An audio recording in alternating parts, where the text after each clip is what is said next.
Good afternoon class. Polity में इससे पहले वाले लेक्चर में पॉलिटी में कौन सा वो आर्टिकल बताए थे? इससे पहले वाले लेक्चर में पॉलिटी में कौन सा लेक्चर पढ़ाए थे? अरे कौन सा लेक्चर नहीं, कौन सा आर्टिकल पढ़ाए थे? आर्टिकल 1। आर्टिकल 1 क्या कहता है? भारत राज्यों का संघ है। ध्यान देना बहुत गौर से, देखो लिख रहे हैं भारत राज्यों का संघ है। हमने ये नहीं कहा कि समूह है। भारत राज्यों का समूह है या संघ है? भारत राज्यों का संघ है। समझ में आ रहा है? 28 राज्य। अभी कितने यूनियन टेरिटरी हैं? 9 यूनियन टेरिटरी है या 8 यूनियन टेरिटरी? 8 union territory. भूल गए होंगे, हम 9 बता दिए थे, इससे पहले वाले हम ही बता दिए थे, दिमाग से निकल गया था। देखो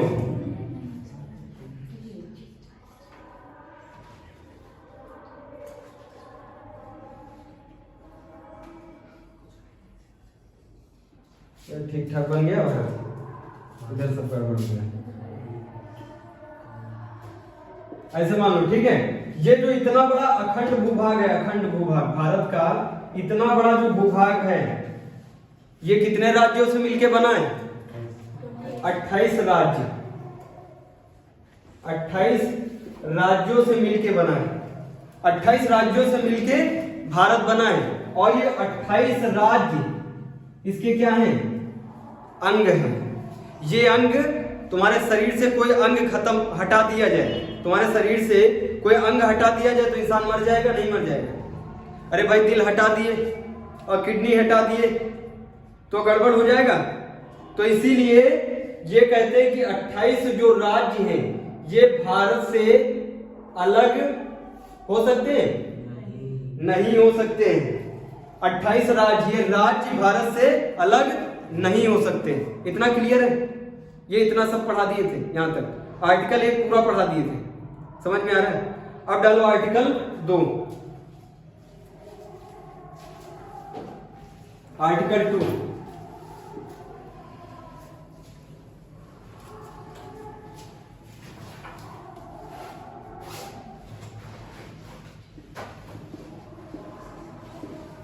आर्टिकल 2। आर्टिकल 2 में क्या कहते हैं? इस अनुच्छेद से संसद को यह शक्ति प्राप्त होती है, इस अनुच्छेद से संसद को यह शक्ति प्राप्त होती है कि वो भारतीय संघ में किसी विदेशी राज्य को अपने संघ में जोड़ सकता है। इस आर्टिकल 2 में संसद को यह शक्ति है, संसद को यह शक्ति प्राप्त है, संसद को यह शक्ति प्राप्त है कि किसी विदेशी राज्य को अपने संघ में, किसी विदेशी राज्य को अपने संघ में मिला सकती है। संसद को यह शक्ति है, राज्य को शक्ति नहीं है। समझ में आ रहा है? संसद को यह शक्ति है कि किसी विदेशी राज्य को, विदेशी राज्य जैसे पाकिस्तान को अपने में मिला सकती है। बताओ पाकिस्तान को कैसे मिलाया जा सकता है? या तो पाकिस्तान खुद आके कहे, या तो पाकिस्तान खुद आके कहे कि भैया हम अपना प्रशासन नहीं चला पा रहे, तो हमें किस में मिला लिया जाए? भारत में मिला लिया जाए। या फिर भारत उस पर अटैक करे और उसको हरा दे, अपने आप में मिला ले। समझ में आ रहा? कितने तरीके से? या तो स्वेच्छा से वो खुद मिल जाए, या फिर भारत से लड़ाई हुई और वो हार गया, अपने में मिला लिया गया। समझ में आ रहा है? यह अनुच्छेद क्लियर है? नहीं क्लियर है? संसद को यह शक्ति प्राप्त है। संसद समझते हो? संसद में होता है लोकसभा, राज्यसभा। हम सेंटर की बात कर रहे हैं। सेंटर को यह शक्ति प्राप्त है। इस लोकसभा में कौन बैठता है? मेन कौन होता है? स्पीकर। और यही सामने बैठते हैं कौन? अमित शाह, प्रधानमंत्री नरेंद्र मोदी जी। उनके अंदर ये शक्ति है कि वो एक सामान्य कानून लाके, कोई बहुत विशेष कानून नहीं होगा, विशेष बहुमत की जरूरत भी नहीं है, एक सामान्य बहुमत से क्या किया जा सकता है, किसी दूसरे राज्य को, जो राज्य अपने देश से बाहर है, उसको मिलाया जा सकता है। कोई दिक्कत? नोट डाउन करो आर्टिकल 2, आर्टिकल 3 डालो। समझ में आ रहा नहीं आ रहा? नोट डाउन किया? आर्टिकल 3 रखिए, दे देंगे।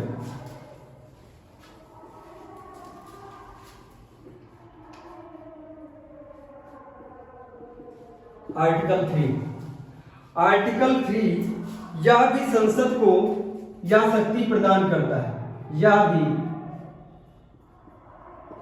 संसद को यह शक्ति प्रदान करता है।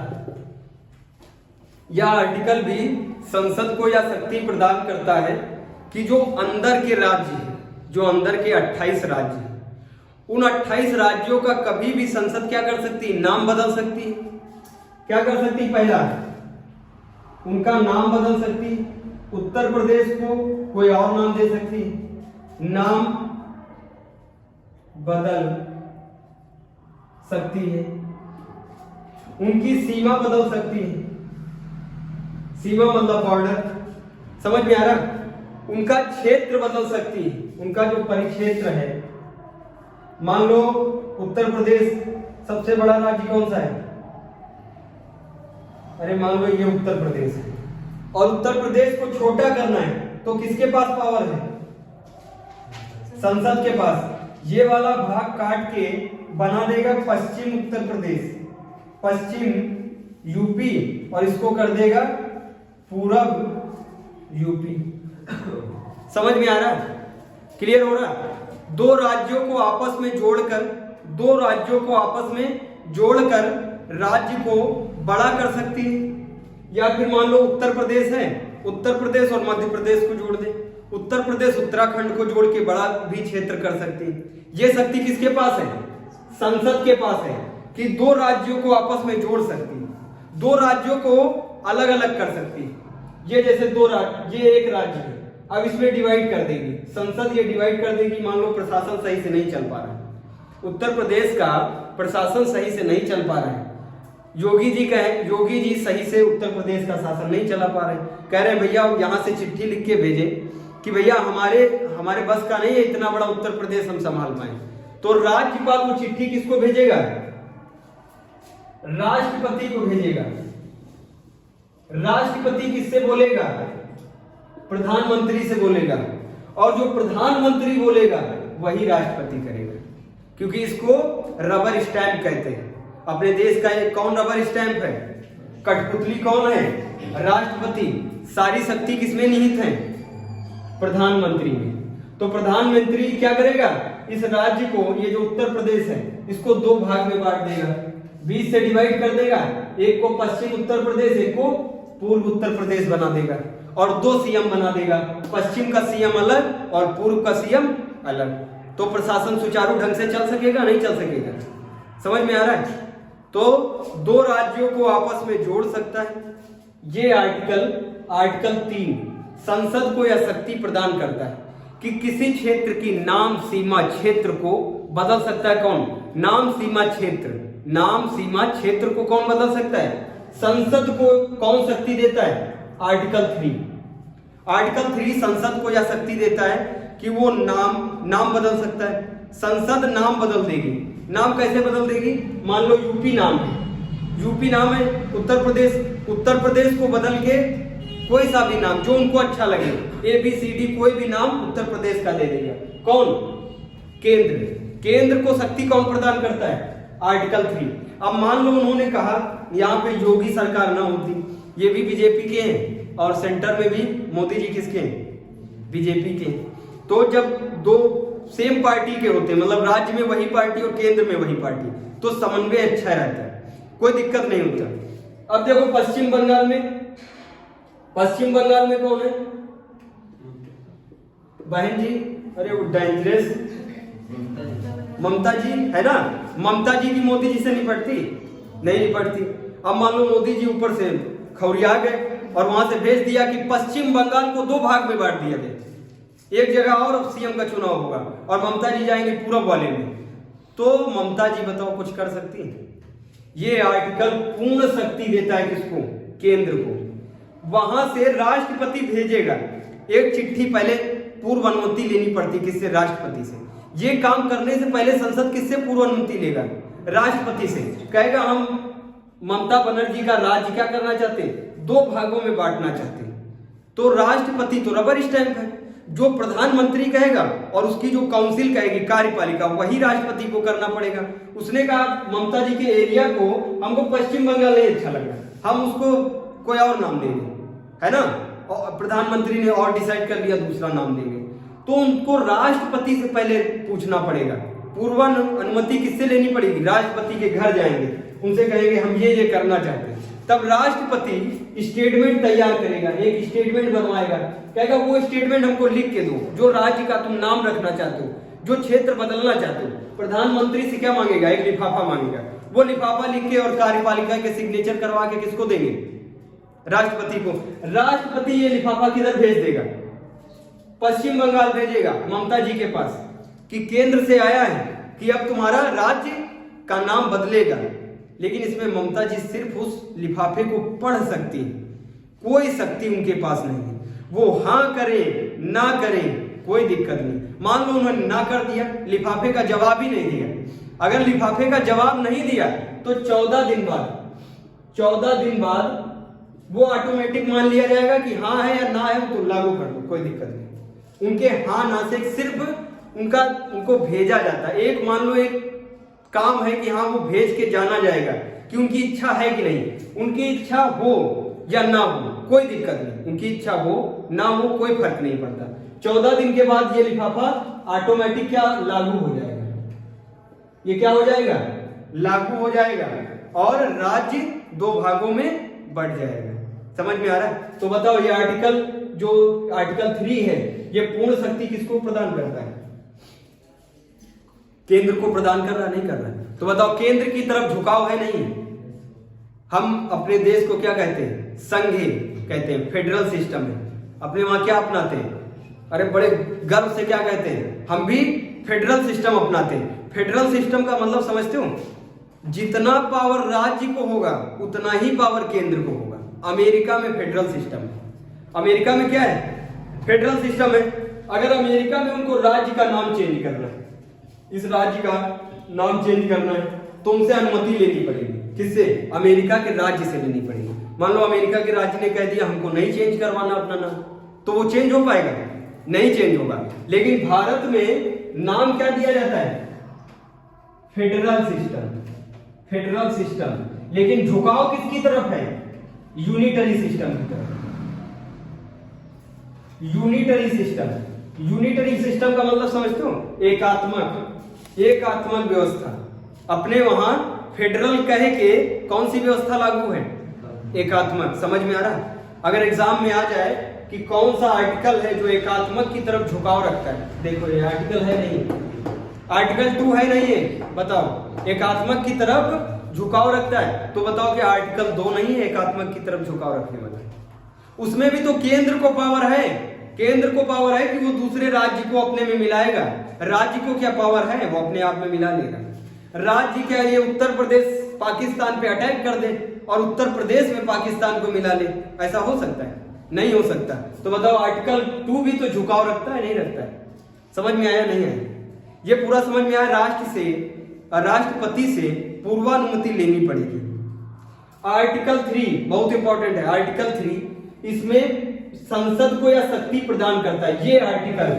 ये आर्टिकल संसद को यह शक्ति प्रदान करता है कि किसी भी राज्य के क्षेत्र नाम सीमा में परिवर्तन किया जा सकता है। क्षेत्र नाम सीमा में परिवर्तन, क्षेत्र को परिवर्तित कैसे करेंगे भाई? क्षेत्र को बड़ा कर सकते हो या फिर छोटा कर सकते हो। बड़ा कैसे करोगे?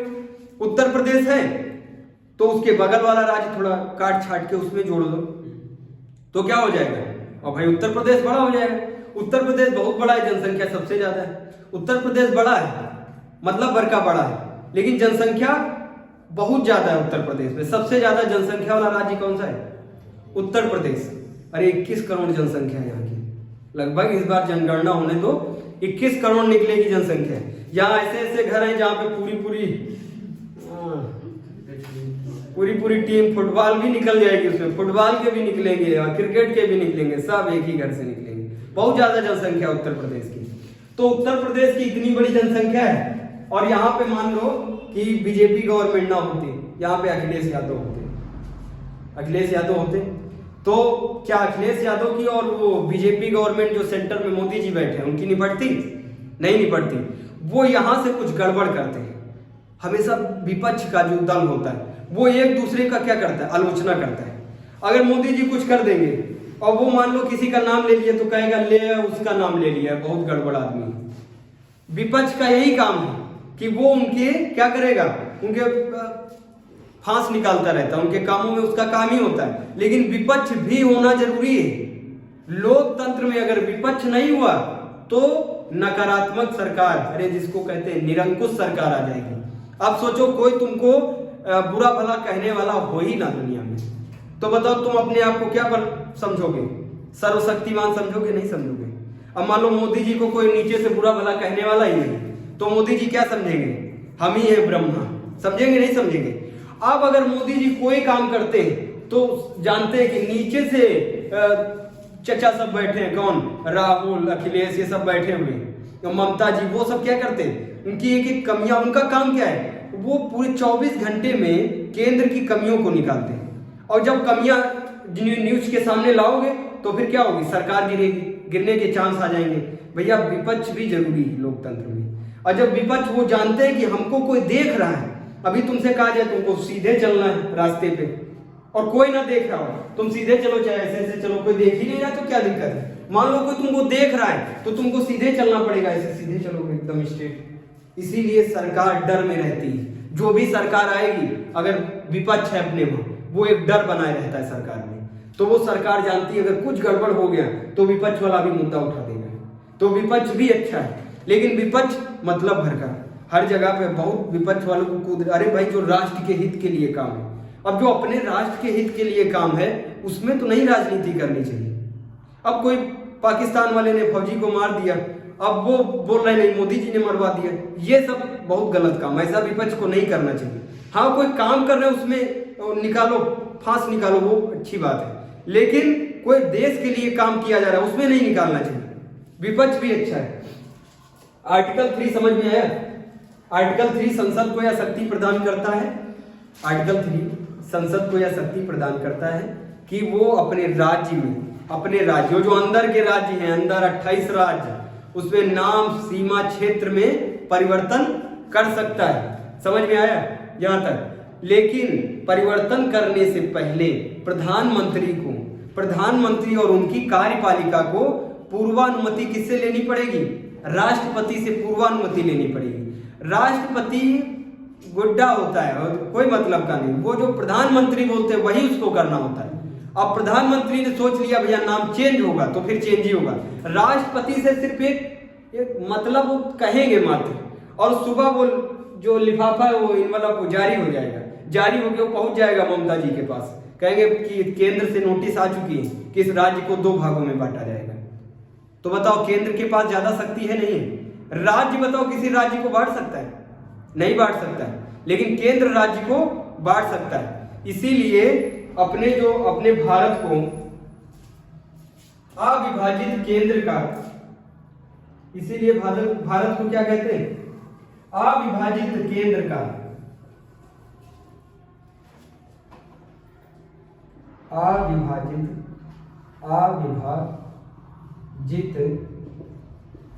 केंद्र का विभाजित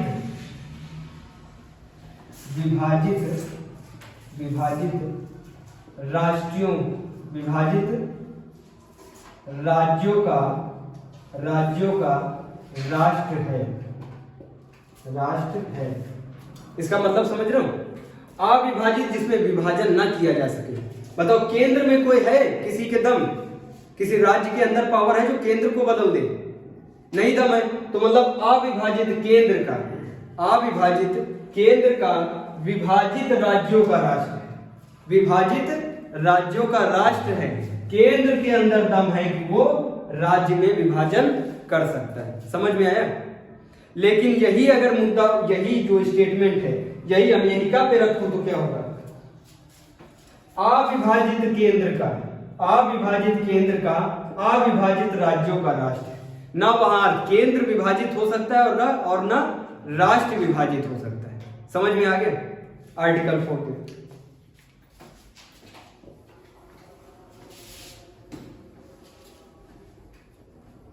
आर्टिकल 3 तक किसको नहीं समझ में आया? समझ में आया? नहीं समझ में आया? आर्टिकल 4 में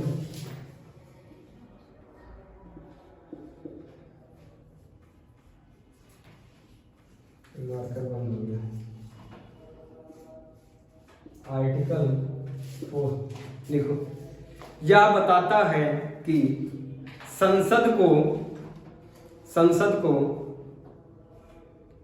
यह बताता है कि संसद को आर्टिकल 2(3) में यह बताता है कि संसद को आर्टिकल 2(3) में एक सामान्य बहुमत से क्या कर सकता है? एक सामान्य बहुमत के द्वारा कानून लागू करा सकता है। ये आर्टिकल 4 क्या कहता है? ये जो आर्टिकल 2 है, आर्टिकल 2 पढ़ाया, ये जो आर्टिकल 3 बताया है, इसमें केंद्र को बहुत जोखिम नहीं लेना है। इसमें केंद्र को बहुत जोखिम नहीं लेना है। जोखिम मतलब समझते हो? एक होता है सामान्य बहुमत, एक होता है पूर्ण बहुमत। जब बिल बनता है कोई किसी के खिलाफ हो, जो कानून बनेगा, जब कानून बनेगा तो वहां पे कानून को पारित कराया जाता है। संसद में क्या कराया जाता है? पारित कराया जाता है। अगर 100 में से 51 लोगों ने हाथ उठाया हाँ कानून सही है, 100 में से ध्यान देना, 51 लोगों ने हाथ उठाया हाँ कानून सही है, तो वो होगा सामान्य बहुमत। एक ही तो ज्यादा है, 100 में से 50 होता तो बराबर हो जाता। 100 में से 51 लोगों ने कहा हाँ ठीक है हम इसके पक्ष में, तो क्या हुआ? सामान्य बहुमत हुई। अगर 100 में से 75 लोग कहें कि हाँ कानून सही है, तो बताओ ये क्या हुआ? पूर्ण बहुमत हुई। इसमें पूर्ण बहुमत की जरूरत है नहीं। इसमें कह रहे हैं कि भैया अगर संसद में 100 लोग हैं और किसी राज्य को बदलना है, परिवर्तित करना है, और वो वाला बिल ला के रखा गया, तो कितने लोगों को हाथ उठाना पड़ेगा? मात्र 51 लोग। मात्र 51 लोग अगर कह दे हाँ सही है, तो ये कानून क्या हो जाएगा? लागू हो जाएगा, नहीं लागू हो जाएगा? समझ में आ रहा है? अगर यहीं पे कोई बिल होता, कई सारे बिल हैं जो पूर्ण बहुमत से पास होते हैं, पूर्ण बहुमत, जो पूर्ण बहुमत से पास होते हैं, उस पूर्ण बहुमत में 100 में से एग्जांपल देखना, 100 में से कितने लोग कहेंगे? 75 लोग कहेंगे कि हाँ ये सही है, हम इससे सहमत हैं। और एक और भी कठिन होता है, पूर्ण बहुमत के साथ आधे राज्यों की सहमति। पूर्ण बहुमत के साथ आधे राज्यों की सहमति। कितने राज्य हैं? 28। 28 का आधा कितना होता है? 14 लोग कहें, 14 राज्यों के चीफ मिनिस्टर कहें कि हम इससे सहमत हैं, और कितने लोग कहें संसद में? 100 में से 75 लोग कहें। अगर ऐसा हो गया तो संविधान के किसी भी पार्ट को क्या किया जा सकता है? बदला जा सकता है। समझ में आ रहा है? पूर्ण बहुमत प्लस आधे राज्यों की सहमति, तब बड़े से बड़ा कानून भी क्या किया जा सकता है? परिवर्तित किया जा सकता है। समझ में आ रहा नहीं आ रहा? ये आया आर्टिकल 4 समझ में। आर्टिकल 4 कहता है इसकी जरूरत नहीं है भैया, इस 75 की पूर्ण बहुमत की जरूरत नहीं है, और न पूर्ण बहुमत के साथ आधे राज्यों के सपोर्ट की जरूरत है। इन दोनों की जरूरत नहीं है। केवल क्या होना चाहिए? सामान्य बहुमत। सामान्य बहुमत प्राप्त कर लो और किसी भी राज्य में क्या कर दो? परिवर्तन कर दो। समझ में आ रहा नहीं है? भाग एक में कितने आर्टिकल पढ़ने थे? 1 से 4। एक पढ़ाएं। भारत राज्यों का संघ है। इस जितने भी राज्य हैं भारत से अलग नहीं हो सकते, क्योंकि भारत क्या कहा जाता है? अखंड है। जिसका नाम अखंड होता है उसके खंड नहीं किए जा सकते। कोई भी राज्य सोचे कि हम भारत से अलग हो जाएंगे, अलग नहीं हो सकता है। समझ में आ रहा नहीं आ रहा? एकदम क्लियर। ये आर्टिकल 1 में ही लिख दिया गया। वो पता किस लिए लिखा गया होगा, सोचो, दिमाग लगाओ। जब देशी रियासतों को एक किया गया था तो सरदार पटेल ने कहा कि भैया सीधे सीधे संविधान में ही खोज दो इसको, पहले ही आर्टिकल में इसको लिख दो कि जितने भी राज्य हैं और ये अलग ही नहीं हो सकते। क्योंकि जब पटेल जी उनसे कहे थे, देशी रियासतों के पास गए थे, राजाओं के पास, तो राजाओं ने कहा भैया हमारा देखो, जब हुक्का पी रहे हैं, मान लो हरियाणा के जो होते थे चौधरी, वो हुक्का पी रहे हैं, वो कह रहे हैं कि देखो सरदार जी हम अभी एक हो जाएंगे तुम्हारे लिए, लेकिन हमारी जब इच्छा होगी तो हम अलग हो जाएंगे। उन्होंने कहा ठीक, अब भाई तू अभी एक हो जाए, अब बाद में तुम चले जाना यहाँ से। लेकिन उन्होंने संविधान में इसको लागू कर दिया, संविधान में आर्टिकल 1 में ही डाल दिया कि तुम अलग ही नहीं हो सकते। फिर उन्होंने, जब उनको लगा कि हम अलग हो जाए, अपनी राजशाही चलाएंगे, तो कहने लगे देखो हम हरियाणा हम अलग कर रहे हैं अपना। तो उन्होंने कहा ये बाबू इधर देख, आर्टिकल 1 में क्या लिखा है, आर्टिकल 1 में संविधान में लिख के रखा है क्या कि तुम अलग ही नहीं हो सकते हो। जितने लोग मिल गए वो अलग नहीं हो सकते, पहले ही आर्टिकल में। मान लो कोई अनपढ़ है, अरे मतलब बहुत कम पढ़ा लिखा है, इतनी मोटी किताब नहीं पढ़नी उसको, तो पहले वाले पन्ने को, प्रियम्बल को पलटो और देखो क्या लिखा हुआ दूसरे पन्ने में लिखा जितने भी लोग हो गए, राज्य बन गए, वो अब अलग नहीं हो सकते। तो बताओ अलग हो सकते? नहीं अलग हो सकते। एक बार पंजाब को भर दिया था किसने? पाकिस्तान ने। पाकिस्तान की साइड में ही पंजाब के, उसने भारत के AK-47 अकाली दल चलता था, अकाली दल के नेताओं ने, उस समय इंदिरा गांधी की सरकार थी, अकाली दल के नेताओं ने क्या मांग की थी कि हमारे पंजाब को अलग राज्य, अलग राष्ट्र बना दिया जाए, हमारे पंजाब का अलग झंडा होगा, अलग संविधान होगा, अलग प्रधानमंत्री होगा। किसने ये आवाज उठाई थी? पंजाब में। पंजाब में भी एक बहुत खचरा इंसान था, वो कौन था? अकाली दल का नेता। अकाली दल के नेता के पीछे सारे पंजाब वाले चल पड़े। उन्होंने कहा ठीक है भैया, एक दूसरा राष्ट्र बन जाएगा। सब ने सपोर्ट किया हिंदुओं को, मतलब उसमें पंजाबी और हिंदू आपस में लड़ गए। इंदिरा गांधी बहुत खतरनाक थी, मतलब रॉयल वो नहीं, कौन थी? सिंघम लेडी थी उस समय। अगर इंदिरा गांधी की जगह पे और कोई होता उस टाइम पे, तो शायद ये पंजाब जो आज अपने आप इस भारत में, ये भारत में नहीं होता। उसने चला दिया था, अरे कुछ करके चलाया था, ब्लू मिशन कुछ करके, नहीं, ऑपरेशन ब्लू चलाया था। उसमें वो जो वहां तोप लगाई जाती है, जो बॉर्डर पे तोप लगती है, उन सबको उठवा के बुलाया, पंजाब में लगा दिया। कहा जो बोले पंजाब में हमको दूसरा राष्ट्रीय, सीधे तोप से उड़ा दो उसको। ये जो स्वर्ण मंदिर फिल्म में देखते हो, स्वर्ण मंदिर में वो अध्यक्ष जो अकाली दल का था, छुप के बैठा था, पूरा स्वर्ण मंदिर ही ध्वस्त करवा दिया इंदिरा गांधी ने। कहा वो जो नेता है उसको तो सबसे पहले, पंजाबी की ये हालत थी कि रोडों पे लाश पड़ी हुई थी, रोड पे, मतलब अगर तुम चलोगे तो लाश में लड़ जाओगे, इस कदर से इंदिरा गांधी ने मरवाया था उन लोगों को। अब मजबूर थी भैया, वो उनसे बार बार कह रही आर्टिकल 1 देखो, आर्टिकल 1 देखो, कह रहे हमको नहीं देखना, हमको क्या चाहिए? दूसरा राष्ट्र चाहिए। उन्होंने कहा ठीक, तुमको दे रहे हैं दूसरा राष्ट्र। बुलाया, आर्मी बुलाई, या पुलिस नहीं, पुलिस सब ऐसे देखो, जो पुलिस ज्वाइनिंग लेते हैं तब पुलिस ठीक होता है और वो बढ़िया फिट इंसान होता है, और जब ज्वाइनिंग पा जाते हैं, और ज्वाइनिंग पा गए तो उनके चश्मा भी लग जाएगा, सेठ बन जाता है, ये पेट हो जाता है उनका, एक पैक बनता है, 6 पैक की जगह 1 पैक बनता है। और उनसे कहोगे तुम पंजाब वालों को दमन कर दो, उनको तुम वो कर दो, सस्पेंड कर दो, अब वो पंजाब को क्या कंट्रोल कर पाएगा पुलिस वाला? तो पंजाब से सारी पुलिस निकलवा के बाहर की, आर्मी बुलाई। आर्मी में भी जो जबरदस्त आज आर्मी थी। अरे भैया, सिख रेजिमेंट को कोई बुलाएगा? क्या सिख वो है, सिख रेजिमेंट को बुलाएंगे? मान लो और उनके चाचा ही सामने खड़े, तो कहा हम नहीं मारेंगे उनके गोली। तो बुलाया गोरखा रेजिमेंट को, राजपुताना रेजिमेंट को, कहा सीधे लेके तोप खड़े, जो बोले तो मारो, उड़ा दो। इधर आर्टिकल नहीं पढ़ते, आर्टिकल के पन्ने सब छपवा दिए इंदिरा गांधी ने, इधर आर्टिकल 1 लिखवा के भिजवा दिया, पढ़ो ये आर्टिकल 1। कोई राज्य अलग नहीं हो सकता है, समझ में आ रहा है? तो बताओ कोई राज्य भारत से अलग हो सकता है? कोई राज्य कभी अलग नहीं हो सकता है। राज्य में फेरबदल हो सकते हैं। आज 28 राज्य हैं, कल 35 राज्य हो सकते हैं, परसों 40 हो सकते हैं। इन्हीं में क्या होगा? फेरबदल होगा। फेरबदल मतलब इसी उत्तर प्रदेश को 4 राज्य में तोड़ देंगे प्रशासन के लिए।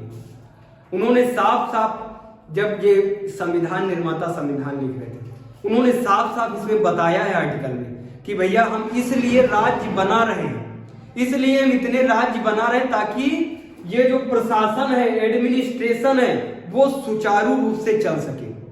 इसलिए हम बाउंड्री बना रहे हैं। हम इसलिए नहीं बना रहे कि तुम ही राजा हो जाना। हम चीफ मिनिस्टर को इसलिए बिठा रहे हैं ताकि चीफ मिनिस्टर राज्यपाल को मैसेज दे, और राज्यपाल किसको मैसेज दे? प्रधानमंत्री को मैसेज दे, या फिर किसको दे? राष्ट्रपति को दे। राष्ट्रपति सत्तारी बैठा रहता है राष्ट्रपति भवन में, तो माछी मारता रहता है इधर, उसका कोई काम ही नहीं है भाई, उसका कोई काम नहीं होता। कोई बिल बन के आया तो वो ना हाँ कर सकता ना उस पर कलम गोद दिया, ले जाओ बिल चालू हो गया। अब वो सत्तारी है, राज्यपाल किसको मैसेज करेगा? राष्ट्रपति को, और राष्ट्रपति भवन से निकलेगा किसको बताएगा? प्रधानमंत्री को, और प्रधानमंत्री उसके लिए कानून बनाएगा। अब बताओ, हम लोग, उन्होंने ग्राउंड लेवल पे जानकारी के लिए, ग्राउंड लेवल पे जानकारी के लिए प्रशासन को बहुत बिखरा दिया था। अब सोचो, हम लोग जहां रहते हैं, हम लोग अपनी मांग करने लगे, चलो हमको दो दूसरा राष्ट्र। और यहाँ भी तो होते चेयरमैन होता, चेयरमैन कहते नहीं हम अपने गांव जो हमारा टाउन एरिया है उसको हम अलग राष्ट्र बनाएंगे। तो वो कह रहे हैं हम जो ये जो बनाए हैं नीचे तक प्रशासन बनाए, देखो प्रशासन कैसे, प्रधानमंत्री है सबसे ऊपर, सबसे सर्वोपरि जिसके पास शक्ति है प्रधानमंत्री। प्रधानमंत्री के नीचे आ जाता है राज्यपाल, राज्यपाल के नीचे आ जाता है सीएम आता है, और सीएम के नीचे जो होते हैं मेयर आ जाते हैं, और मेयर के नीचे कौन आता है? चेयरमैन आता है। चेयरमैन के नीचे वो जो पंचायत में होते हैं, अरे वो जो प्रधान, समझ में आ रहा है? अरे तुम भैया प्रधान ही में रहते हो तो प्रधान को बताओ, प्रधान किसको बताएगा? इसको बताएगा, इसको कहां तक बात पहुंचेगी? पीएम के पास पहुंचेगी। अब बताओ, सीधे तुम पहन के चले जाओगे, जींस पहन के सीधे पहुंच जाओगे, प्रधानमंत्री सुनो भैया हमको चाहिए 10 रुपया चाहिए हमारे घर में खाना नहीं, या इतना कहोगे? हमारे गांव में रोड नहीं है, प्रधानमंत्री सुनो, तुम्हारी सुनेगा? इस तरह तो 145, 130, 40, 45 करोड़ जनसंख्या है, सबको दिक्कत है, सब प्रधानमंत्री, हमारे गांव में रोड नहीं, रोड बनवाओ, और हमको शिक्षा नहीं मिल रही, फ्री शिक्षा दो। वो कहते भैया ग्राउंड लेवल पे तुम बताओ, और किराया लगा के दिल्ली जाओगे, और यहीं पे बता दो इनसे चुटकिया काट लो किसके प्रधान के, ले बता दे इसके, अब प्रधान बताएगा इसको, ये इसको, विधायक को बताया, विधायक सांसद को, सांसद सीएम, सीएम से राज्यपाल, पीएम, पहुंच गई बात। किराया कितना लगा? कुछ नहीं, और बात कहां तक पहुंच गई? पीएम तक। तो बताओ राष्ट्र का मालिक कौन है? अरे राष्ट्र का मालिक पूछा है राष्ट्रपति, कंफ्यूज ना हो जाना। लेकिन शासन का मालिक, मेन मालिक जो होता है, शासन जो चलाता है, उसका मालिक कौन होता है? प्रधानमंत्री। और मेन राजा कौन है? अरे बेवकूफ, मेन जो राजा है, राजा बल है, शक्ति है उसके पास, वो है प्रधानमंत्री। और तुमको राजा के पास मैसेज पहुंचाना है तो राजा के पास डायरेक्ट, तो वो जमाने चले गए भैया, तब राजा भी दो चार घरों का एक राजा होता था। ये पुरवा बना, पुरवा देखे हो? अरे रोड के किनारे छोटे छोटे पुरवा होते थे, एक पुरवा है, उसमें कोई लड़ाई झगड़ा करने वाला उसको बना दिया, ये हमारा से राजा है, और उस राजा से आसानी से तुम बात कर सकते हो। या तुम्हारे बगल में रहता है, गए चाची, कहा चाचा, और चाचा तो राजा है, उनको बता दिया। लेकिन बताओ वहां कैसे पहुंचोगे? नहीं पहुंच पाओगे। इसीलिए संविधान निर्माता ने क्या किया है, इसको इस लेवल में, इस शक्ति को इस लेवल में बांट दिया है, डाउन लेवल तक, कहा ग्राउंड लेवल पे कहो, और धीरे धीरे वो कहां तक पहुंचेगी? राजा तक। समझ में आ रहा है? अरे हम तुमको पढ़ाए हैं हिस्ट्री में, ग्रामीण, विस्पति, ये सब बनते बनते कौन बना था? राजन। राजन से कौन बनेगा? राजा। और राजा सब बहुत खतरनाक था। जो राजा हो जाता था वो अपनी मर्जी का मालिक, इधर दारू, आगे सब नाच रहे। राजा ऐसे होते थे। तो जब लोकतंत्र आया तो कहा राजा वाला तो सिस्टम ही नहीं लागू करेंगे। राजा सब बहुत एक नंबर का खतरनाक होता है। वो सबसे पहले क्या दारू रखता है, अभी इस साइड में दारू, इस साइड में, और सब बुला के लाएगा, सब कहेगा नाचो, दिखाओ, पूरा दिन नाच ही देखता है। तो इसीलिए लोकतंत्र को अपनाया। लोकतंत्र में राजा, जो राजा की पदवी थी, वो किसको पकड़ा दी? अरे देखना, ये राजा जो है एक कठपुतली राजा है, उसको बनाया राष्ट्रपति। राष्ट्रपति क्या है? कठपुतली राजा। लेकिन शक्ति धारक कौन है जिसके पास शक्ति? प्रधानमंत्री। कभी राष्ट्रपति को न्यूज पे आते हुए देखा है? राष्ट्रपति तब न्यूज पे आता है जब वो राष्ट्रपति भवन से निकल के क्या करने जाता है? संसद में जाके किसी बिल पे बोलने जाता है। अरे 1 साल में उसको जाना होता है, कंपलसरी होता है, तब उसमें दिखाएंगे और भोपो लिए खड़े हो, कार से निकला हो। राष्ट्रपति का कोई काम नहीं होता है। इसीलिए भारत का जो राष्ट्रपति है उसको क्या बोला जाता है? Rubber stamp. अगर स्टैंप लकड़ी का है तो ठोक दोगे, ये लकड़ी का है, देखो इस पे कुछ छपा होता, हम ठोक देते तो छप जाता, नहीं छप जाता। और यही रबड़ का हो, रबड़ का तो बताओ, रबड़ ऐसे इंक लगाए और रबड़ से ठोकोगे, ठुकेगा और छपेगा ही नहीं। इसीलिए कहते हैं जो ये राष्ट्रपति छापेगा वो छपेगा ही नहीं। मेन छपना कौन है? प्रधानमंत्री। समझ में आया? तो शक्ति किसके पास है? राष्ट्र की, प्रधानमंत्री के पास। कठपुतली कौन है? राष्ट्रपति, क्योंकि राजा का नाम ही खतरनाक था, इसीलिए इसको राजा का, पूरे भारत में, पूरे संविधान में कहीं राजा का वर्णन नहीं है। राजा से लोग हजारों सालों से राजा से परेशान थे, इसीलिए राजा का नाम ही नहीं रखा कहीं पे। किसका नाम रखा है? प्रधानमंत्री, राष्ट्रपति। और ये हमको सिखाया किसने? ब्रिटेन ने। हिस्टोरिकल अंडरपिनिंग पढ़ा नहीं पढ़ा? हिस्टोरिकल अंडरपिनिंग से हम सब सीखे, सीख के वो कहाँ अप्लाई कर दिए? भारत में अप्लाई कर दिए। समझ में आ रहा है? ये सब लिखो, नोट डाउन करो। 35 हो गया, चलो नोट डाउन किया। अब देखो वो कितना हो गया? भाग 1 कंप्लीट। भाग 2 डालो, भाग 2।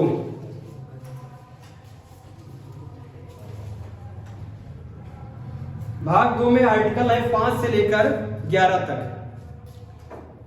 भाग 2 को कहते हैं नागरिकता, सिटीजनशिप के बारे में पढ़ना। भाग 2 में किसके बारे में पढ़ना है? सिटीजनशिप। आप बता रहे नागरिकता, ये देखो, देख रहे हैं।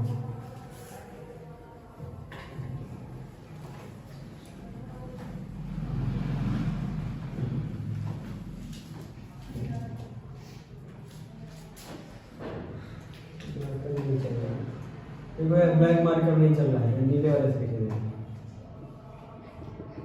भाग 2। भाग 2 में क्या है? सिटीजनशिप। चैप्टर का नाम क्या है? चैप्टर का नाम है सिटीजनशिप। सिटीजनशिप हिंदी में क्या कहेंगे? नागरिकता। अब बता, चैप्टर में टॉपिक होंगे नहीं होंगे? होंगे। वही टॉपिक आर्टिकल में लिखे। टॉपिक कितने हैं? 5 से लेकर 11 तक टॉपिक है। इसी टॉपिक को संविधान में क्या बोलते हैं? आर्टिकल। क्या बोलते हैं? आर्टिकल बोलते हैं। चैप्टर को क्या बोलते हैं?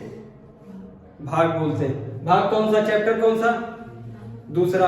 अरे स्कूल में पढ़ते थे, कहते नहीं थे मास्टर चैप्टर खोलो, चैप्टर के बाद वो वाला टॉपिक खोलो, ऐसा कहते थे?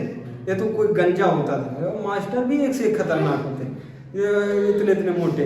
चैप्टर खोलो, अब क्या खोलो? उसमें टॉपिक खोलो। और यही हम कह रहे हैं। चैप्टर कौन सा? 2। चैप्टर का नाम क्या है? सिटीजनशिप। और टॉपिक कितने हैं? 5 से लेकर 11 तक। और इस टॉपिक को क्या बोलते हैं? आर्टिकल। पहला टॉपिक जो है आर्टिकल 5। इसमें किसके बारे में पढ़ना पूर्ण तरीके से? नागरिकता के बारे में। किसके बारे में पढ़ना है? नागरिकता के बारे में। जब देश आजाद हुआ, अरे बाबू, जब देश आजाद हुआ 15 अगस्त 1947 को आजाद हुआ था। अब कंफ्यूज हो गए सब, संविधान निर्माता कंफ्यूज हैं, किसको दे नागरिकता, कौन है भारत का, कौन नहीं है भारत का। कंफ्यूज हो गए? नहीं कंफ्यूज हो गए। अब कोई वहां से चला आ रहा, कनाडा से, कह रहा हमको वहां सब लठिया दिए, यहाँ पे खड़ा हुआ, हमको भी तो नागरिकता है। कोई पाकिस्तान से चला आ रहा है, ऐसे नहीं चलेगा। एक चैप्टर बनाओ जिसका नाम रखो चैप्टर 2, और उसमें टॉपिक कितने लगाओ? 5 से लेकर 11 तक टॉपिक लगाओ। इन टॉपिकों में हम बताएंगे क्या? कहने लगे इन टॉपिकों में हम क्या लिखेंगे? किसको किसको मिलेगी नागरिकता? आर्टिकल 5, ये देखो 5 है पहला, लिखो आर्टिकल 5। हम कह रहे हैं 15 अगस्त 1947 के बाद सारे ये संविधान निर्माता क्या है? कॉन्फ्यूज। इनके कान ही फ्यूज हो गए सुन सुन के। अब कोई बार बार तुमको कहने लगे, कान नहीं फ्यूज हो जाएंगे? अब कोई चला रहा हम भी नागरिक, और दूसरी तरफ हम भी नागरिक, तो सब नागरिक नागरिक चिल्ला रहे हैं। क्या ऐसे काम नहीं चलेगा? हम बताएंगे कौन है नागरिक। आर्टिकल 5 का सुनो। आर्टिकल 5 में हमने रखा है 15 अगस्त 1947, जब देश आजाद हुआ। कब आजाद हुआ? 15 अगस्त 1947। इसके 5 साल पहले से, इसके 5 साल पहले से जो भारत में रह रहा है, इसके 5 साल पहले से जो भारत में रह रहा है, पहली देखो कंडीशन, आजादी के समय 5 साल पूर्व से जो भारत में निवास कर रहा है, वो ऑटोमेटिक क्या हो जाएगा? भारत का नागरिक निवास कर रहा है, वो क्या माना जाएगा? भारतीय नागरिक माना जाएगा, नहीं माना जाएगा? अब इसमें कहा भैया अगर तुम्हारे माता पिता भारत के हैं और तुम अंग्रेजों से पीड़ित होकर कहाँ निकल गए थे? विदेश निकल गए थे, लेकिन माता पिता तुम्हारे यही हैं, तो फिर तुमको क्या मिल जाएगी? भारत की नागरिकता मिल जाएगी। केवल ये वाला पॉइंट याद रखो, यही एग्जाम में पूछा जाता है। आजादी के समय 5 साल पूर्व से, आजादी कब मिली? 15 अगस्त 1947 का। 15 अगस्त 1947 के 5 साल पहले से जो रह रहा है कहां? भारत में। 15 अगस्त 1947 के 5 साल पूर्व से जो रह रहा भारत में, वो तो ऑटोमेटिक क्या बन गया? भारतीय बन गया, नहीं बन गया? उसको तो नागरिकता है ही है, क्या दिक्कत है? समझ में आ रहा है? कोई दिक्कत? अब आर्टिकल 6 में क्या कहते हैं? आर्टिकल 6 में देखो, आर्टिकल 6 में लिखा हुआ है, एक व्यक्ति जो पाकिस्तान से भारत आया हुआ, ये भीमराव अंबेडकर के ऊपर है आर्टिकल। भीमराव अंबेडकर बहुत होशियार थे और वो सोचते थे हम बहुत बुद्धिमान है, दुनिया के सबसे बुद्धिमान इंसान है। वो भारत ही छोड़ के भाग गए। अरे यहाँ पे उनका सम्मान था, प्रेस्टीज थी, उनकी बहुत इज्जत थी, और यहाँ से भाग के कहाँ निकल गए? पाकिस्तान। पाकिस्तान पहुंचे, कहने लगे तुम्हारे वहां इंटेलिजेंट आदमी आ रहा है, भीमराव अंबेडकर इंटेलिजेंट, वो कहा अब बैठो, और उनको एक मड़ैया में ले जाके खोस दिया, कहा यहीं रहो, चहला में रहो तुम।